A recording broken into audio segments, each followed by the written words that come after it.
Follow Mooney Goes Wild on Twitter @NatureRTE. Now, it's just over a decade since the former US Vice President Al Gore highlighted the threat of man-made global warming in his Oscar-winning film documentary, An Inconvenient Truth. This is the biggest crisis in the history of this country. Early this morning, Hurricane Katrina slammed into New Orleans.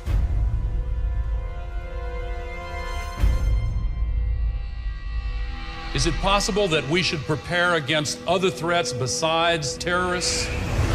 The Arctic is experiencing faster melting. If this were to go, sea level worldwide would go up 20 feet. This is what would happen in Florida.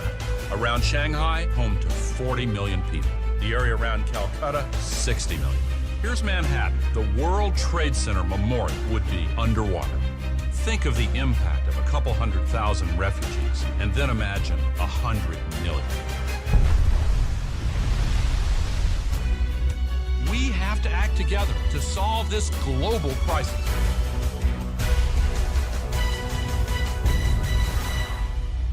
Our ability to live is what is at stake. Al Gore went on to be awarded the Nobel Peace Prize for his tireless work, and this year, 2017, will see a sequel to An Inconvenient Truth, examining global warming's escalation and solutions at hand. The premiere will take place this month in January at the Sundance Film Festival, and the release of this sequel comes at a critical time in US environmental policy making. Climate change denier General Scott Pruitt has been nominated head of the Environmental Protection Agency by President Donald Trump, who has himself described climate change as a hoax perpetrated by China to damage United States manufacturing. Trump also claims that he intends to rip up last year's landmark global climate deal struck in Paris, which was signed by former President Barack Obama. Nevertheless, the impact of Al Gore's work, particularly since the release of An Inconvenient Truth, continues to be far-reaching. There has been a growing recognition of the economic value of sustainability, and the word green is becoming an official part of business strategy. Through a training programme, Al Gore has established a global network of climate reality leaders committed to solving the climate crisis. Among them is Wicklow-based businessman Raoul Empey, who specialises in project management and advisory services for low-carbon projects. Recently, for Mooney Goes Wild, former environment correspondent Paul Cunningham spoke to Raoul about his mission. He has this thing called the Climate Reality Project, because he realised when he did his documentary in 2006, An Inconvenient Truth, that he could only deliver so many presentations to the public in any given year. And he decided that it would be more effective if he trained ordinary citizens like you and me to deliver his presentation in climate change.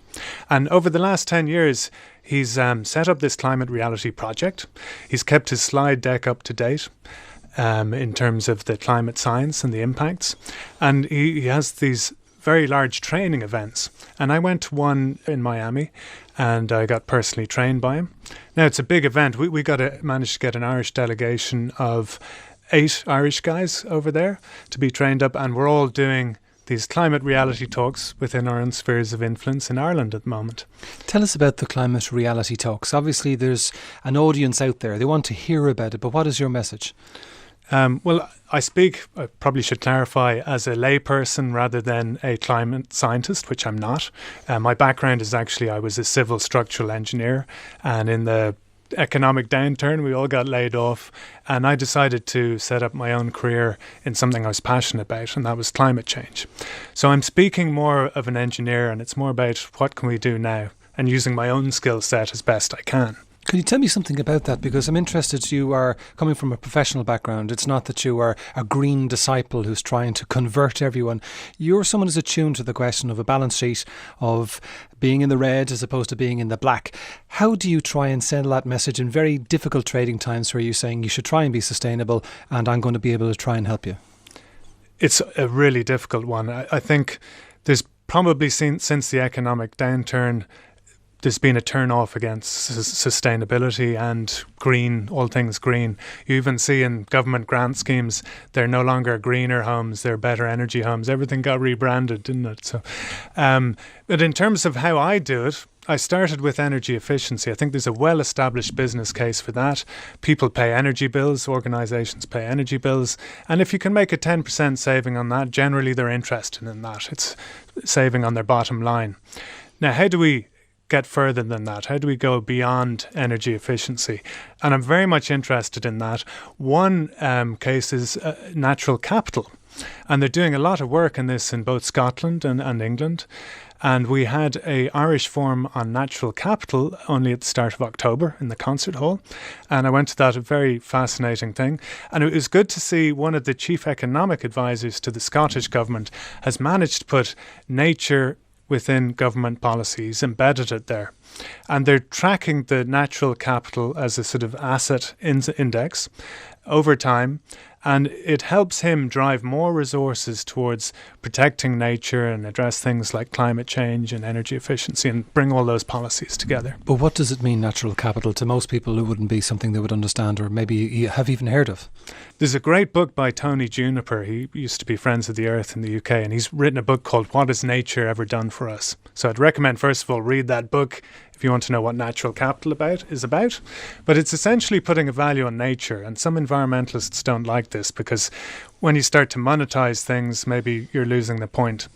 But values can't always be monetized. So if you think of, the amenity value of woodland, say, that's something, it's hard to put a number on that, but maybe you can count visitors that use these amenities, and there's a value to that, and we all get that. A lot of us like to go out for walks and enjoy parks, hills, woodlands. If you bring it back into the question of business, we keep hearing that things are booming, and yet it seems to be very difficult for individuals at the bottom line. When you're going beyond the low-hanging fruit, the question of energy efficiency, what are the types of things, or as the cliche goes, the suite of measures you may be able to offer business people? So I often say that energy efficiency is the first renewable fuel.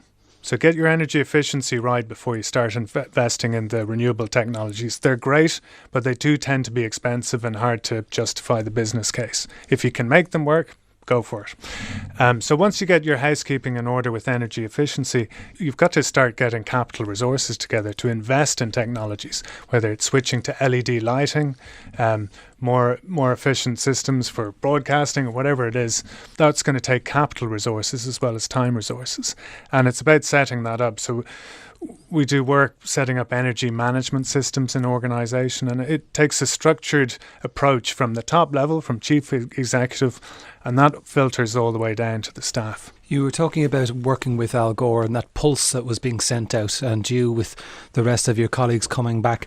How have you found the message? Is it a hard sell? Or is it something that you think people are aware of that they're going to have to do, but maybe just hoping they can do it next year? I was quite surprised because when I set up my business in 2009, I was scared to use the words climate change. So I would talk about energy efficiency and stuff like that, and it was kind of palatable. Is it a dirty word? It was a dirty word. I think it was. The Al Gore training has given me the confidence to use that and not be afraid to talk about it. What was it that he explained to you or was able to sell to you? Well, maybe it was the fact that you're in such a big room of people and you saw that a lot of people on the planet really care about this. It may be a minority, but it's certainly a growing minority, and more people are getting it. And I found the reception in Ireland when I deliver this talk is overwhelmingly positive. The message is, it's happening now, but we have the tools to solve it, and here are some of the solutions. What can you do? And I think people come out of the talk with a little bit of hope, and hope is very important.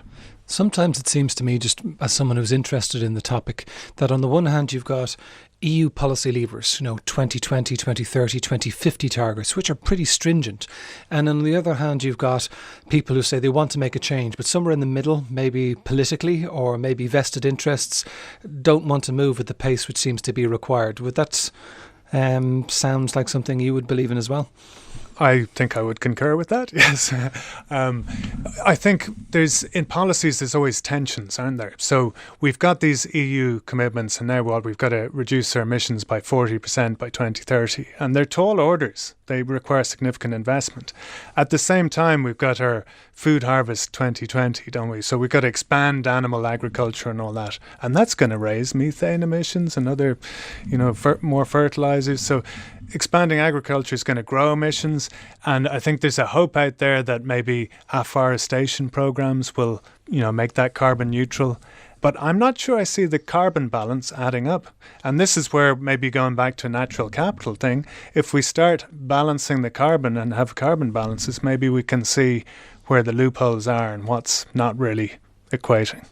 Just how tough are those EU targets? It strikes me that they are particularly tough and that we would need to see radical change now if, for example, the 2030 targets were going to be in any way achieved. Well, it seems from what I hear, and maybe the experts are really on the Climate Change Advisory Council, it seems like we're not going to meet our targets.